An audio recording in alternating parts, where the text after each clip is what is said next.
Welcome to DFC on the Green. I'm Jason Gilbert. With me is Chris Etherington and Rob Mazaika. Breaking down the British Open this week on DraftKings. We're just talking here. We'll kind of jump into weather. It's always a mystery at the Open. As you've watched, we've seen, notable guys miss the cut. We've seen some high-scoring ones, but you were talking, Chris, you're not expecting really a high-scoring tournament at all. Yeah, this is not going to be your typical week, especially like last week where the winner was near the 20 under mark, and you had like 20 plus guys within 5 shots that were all below 10 under. This week, I'll be very surprised if the winner reach minus 10 on Sunday. I just look at the weather and it looks like it's going to be very wet. The winds are going to be somewhat high, but sustainable. And so with that being said, I'm just looking into guys that are good playing in the wind and look at Wednesday night and see who has the best draw of the two. Yep, I'm with you there. You're looking at bogey avoidance. That's something that you and I are both taking into our stat accommodations, just because, winds might play a factor. Yeah, I think bogey avoidance and also strokes gained around the green are my top 2 stats for the week, just because of the weather. The guys are going to miss the greens, and I think this week I'm just going to look for guys who can avoid the bogeys and to get it up and down most often. We'll jump into it. Double-digit salary guys. You both actually like Sergio Garcia as your top here. This is a guy who, kind of playing moderate. He hasn't played in a while, but you know what? He's in pretty good form when he does. Yeah, I mean, at 10-6, he's basically the 5th cheapest guy on the board. He should be very popular. With his stats, I mean, he's 15th in bogey avoidance, 18th in strokes gained around the green. With his recent history at the Open, finishing in top 6 in the last 3 years, he should be the highest owned, if not the second highest owned player for the week. Yep. Yeah, he's going to be really high owned, but he's also coming off that Masters win, so he's riding hot right now. And in this tournament, like you said, with his past history, he's had, I think, 7 top 10s in the last 15 years in it. But the one that stands out to me, he came in 51st in 2008 when this tournament was here. Yeah, I'm not looking into that just because it was so long ago. He was totally a different player back then. Now he's a much calmer Sergio than he was. He's married now, and Not yet. Not yet, but he will be. With that aside, I mean, his life is just in a happier place. I think he's going to do just fine at this course. He should have no problems finishing inside the top 10 this week. Yeah, he's my pick to win on the week. I mean, he's the popular, and it's not really too hot of a take, but I think he's going to come away with another major in this one, just riding off that Masters. Looking at other guys, though, I mean, in terms of ownership, you got DJ, you have, Rahm, you have Spieth. Are they all going to kind of cut into each other a little bit? I mean, you talked about Sergio being the more expensive. You have to imagine Day, McIlroy are kind of the lower owned place just because they're such wild cards. Yeah, I think Day it might be the most interesting player up here because if you look at his stats, he's actually ranked first in strokes gained around the green, and he also finished tied for 22nd here at the Open last year. So with that, I mean, being at 10,000, it's definitely going to be between him and Rory for the lowest owned guys at the top for sure. If I had to pick one of the two, I think I will go with Rory just because I know he's a much better player than Jason Day. Yeah, I can see that as well. I mean, I think Rory at 11K is an interesting play. We were kind of talking before the show. a couple 10K guys and above, but we were kind of looking more in the 9 range. I like Hideki Matsuyama quite a bit. Really good ball striker. He's 7th in bogey avoidance. He's 22 to 1 odds this week to win. 9,500 for a guy that's usually priced in between 10 to 11K. So you're getting a little bit of a discount, which for some reason they give him when he goes to these opens. 7th in par 4, birdie or better. I like him. He's been pretty good form. I just think for me, he's kind of going to lead off things. I think I'm going to be starting with him and Fowler into my lineups. Yeah, I love Matsuyama this week as well. Despite a miscut at the Open last year, the year before that, he finished T18th.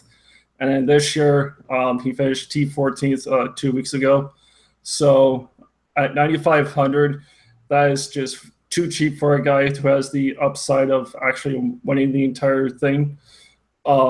I'm definitely with you. He's going to be in bulk of my lineups alongside Fowler and also Garcia. What about you, Rob? You like him?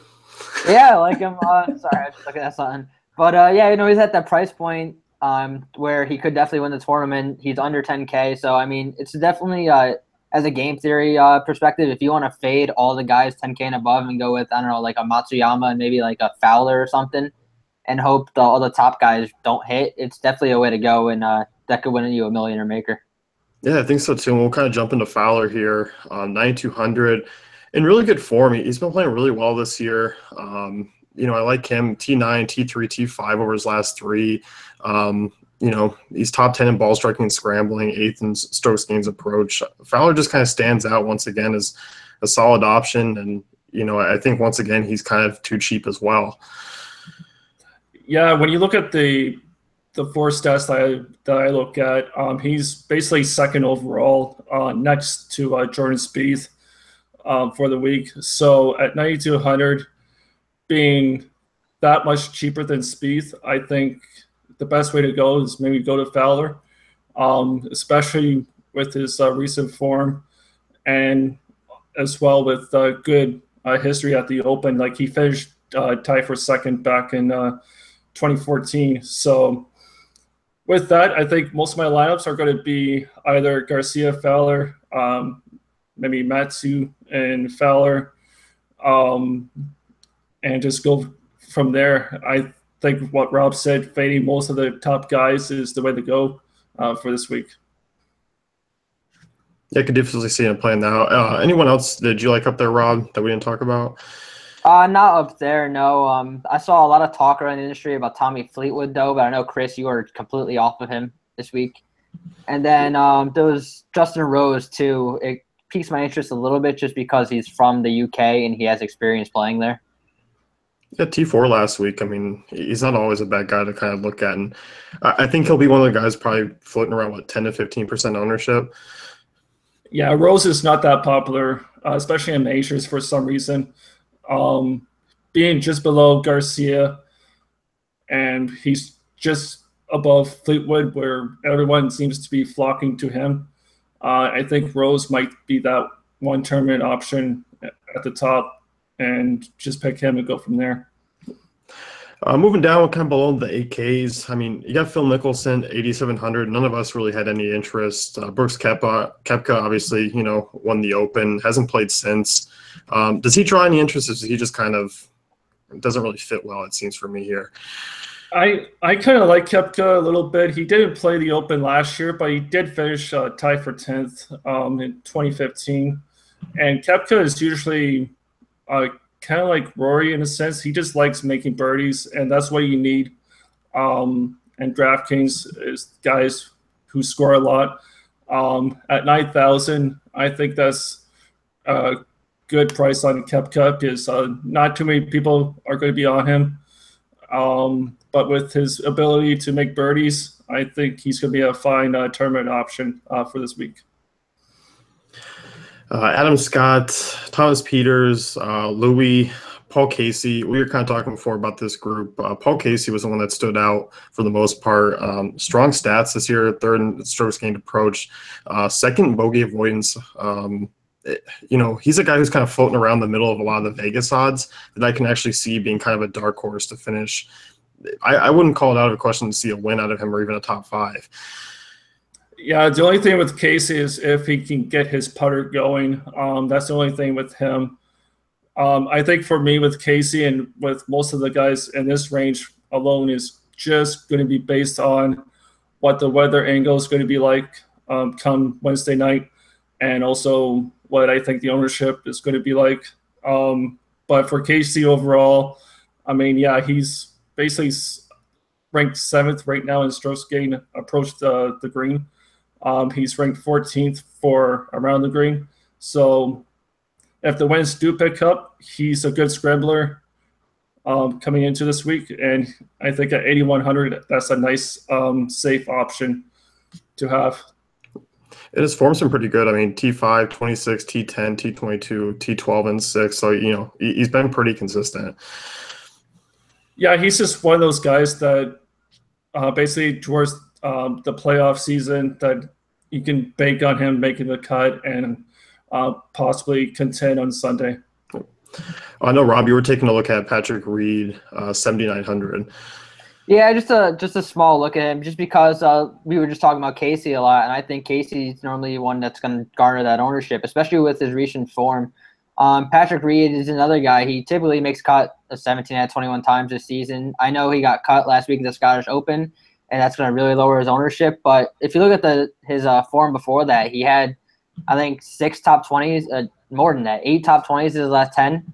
So he's just a lower-owned guy based off of what happened last week, and I think those people were just going to go up to Paul Casey.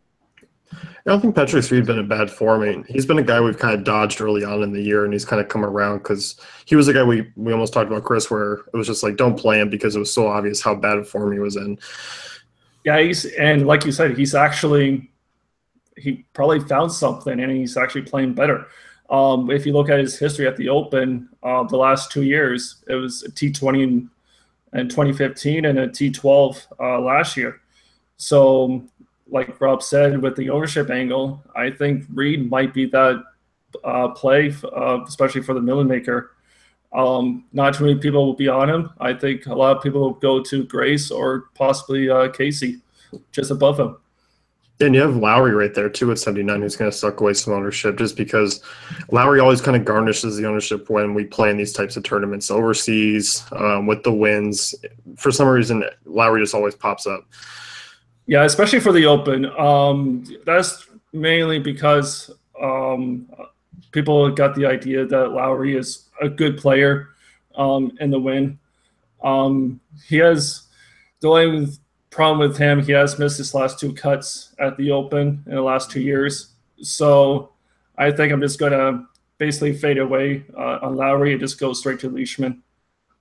Yeah, this is the next guy I was going to bring up. I know you wrote about him in your article, Chris, and this is a guy, really nice price tag, 7,800 this week. Been in really good form, T5, T17, T27, and a T15 over his last 4. Really good par 3 player, too. Yeah, he's just unformed coming into this week. If you look at his course history in the last 3 years, or tournament history, he finished tied for 2nd in 2015 and tied for 5th in 2014. And he made the cut last year. So with that being said, and being ranked 25th in bogey avoidance, he's my pick to win for the week. So I really like Leishman. I think he's going to be the one guy where it doesn't matter what the weather's like. I'm just going to plug him in and just play him most of my lineups for this week. I love him a lot. Guy in that range that we were kind of laughing at, Ian Poulter. You want to take this one, Rob? Oh, yeah. It's all about you. No, it's all you guys. You go ahead. He's a good putter. He tied 2nd here in 2008. He has a good Open history. Drive, I know, Chris, you weren't really too much of a fan of the launch angle, but I think in the wind, it's pretty key to have a low drive. That way you control it a little more than the guys who are just going to bomb it out there and let the wind take it. And so Poulter, he's just a guy. He's a good putter. He's pretty accurate shooter, but he's old. He's old man too. Yeah, we had that theory of the old people.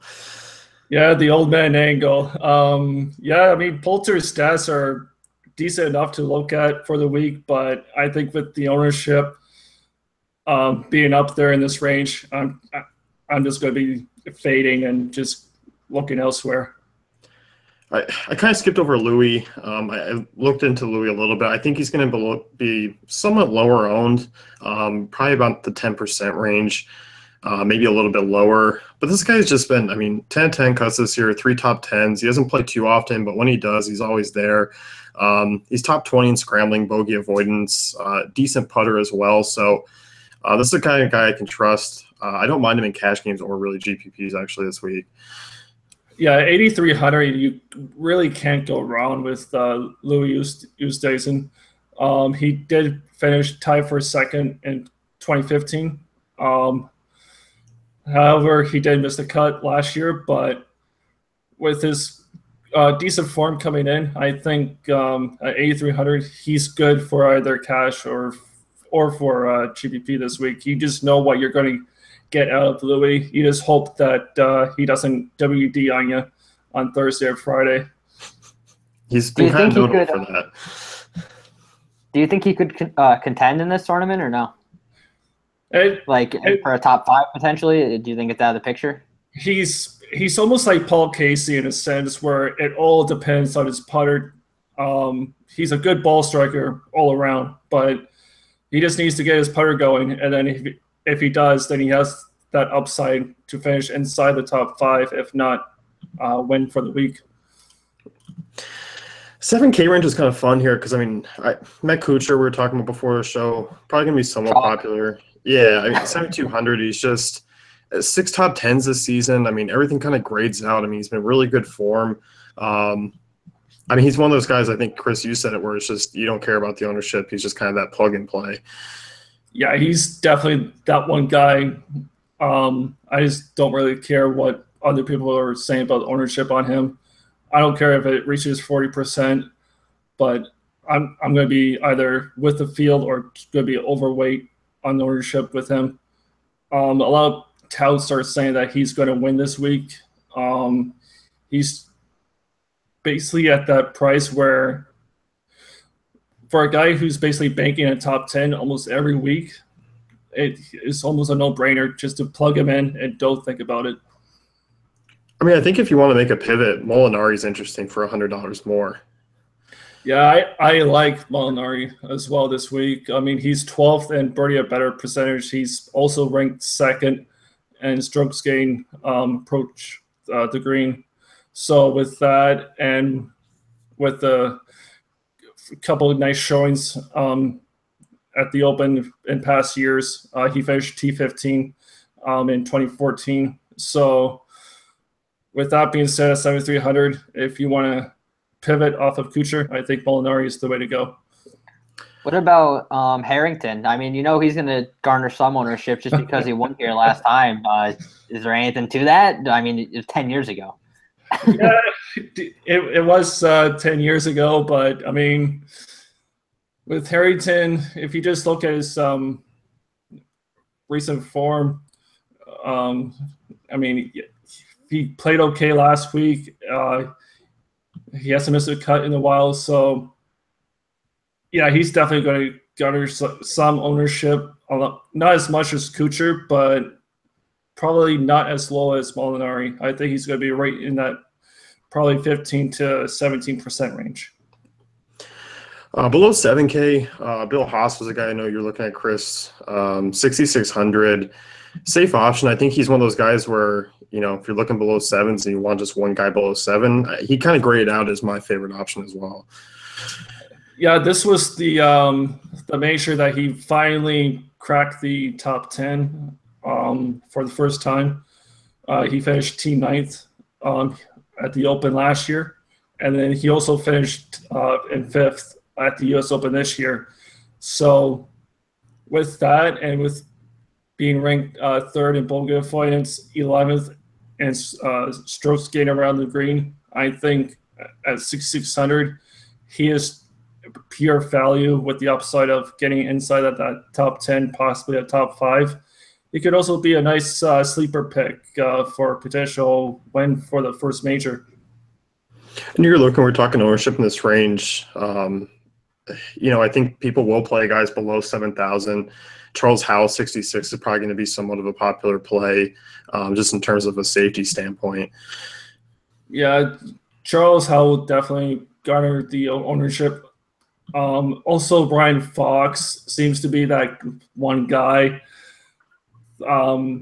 because of his recent form, kind of like Fleetwood, where people just look at the recent form and the last 4 or 5 weeks, and they're just going to flock to those players. I think I'm just going to fade away the guys who I think will be more than 7, possibly 10% owned, especially in the middle maker.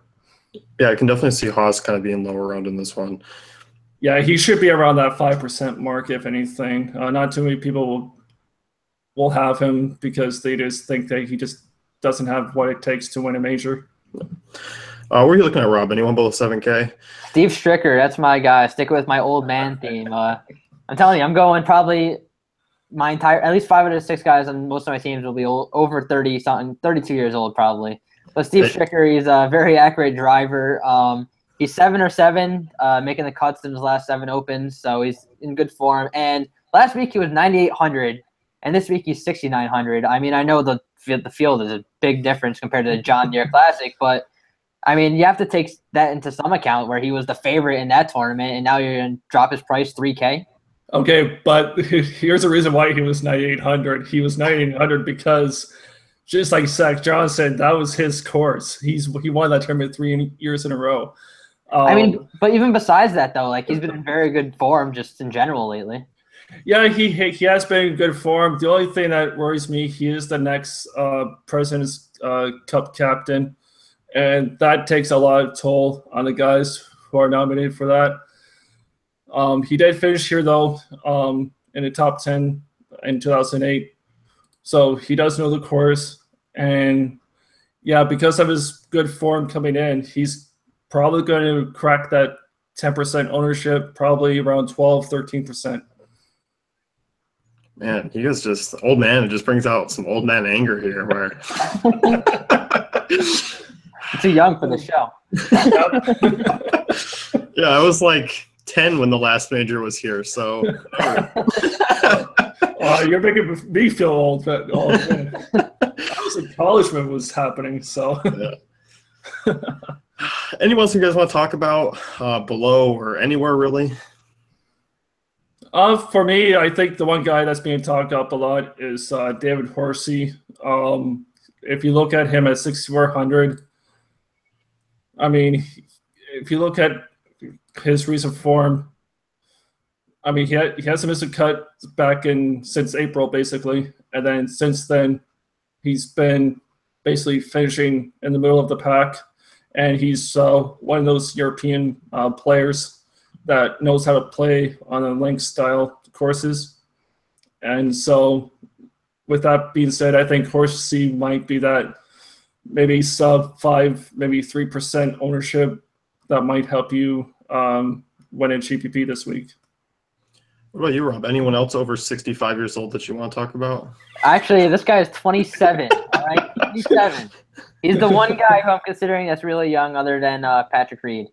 But Peter Uihlein, he's a guy who has been playing at the European Tour basically his entire career, and he just has a really good history playing over in Europe. And he's a guy that's going to go lower owned just because of a lot of people don't know who he is. And I think I like to look at in the Open Championship is that using these guys who have experience playing on these links courses that typically do well in the tournament.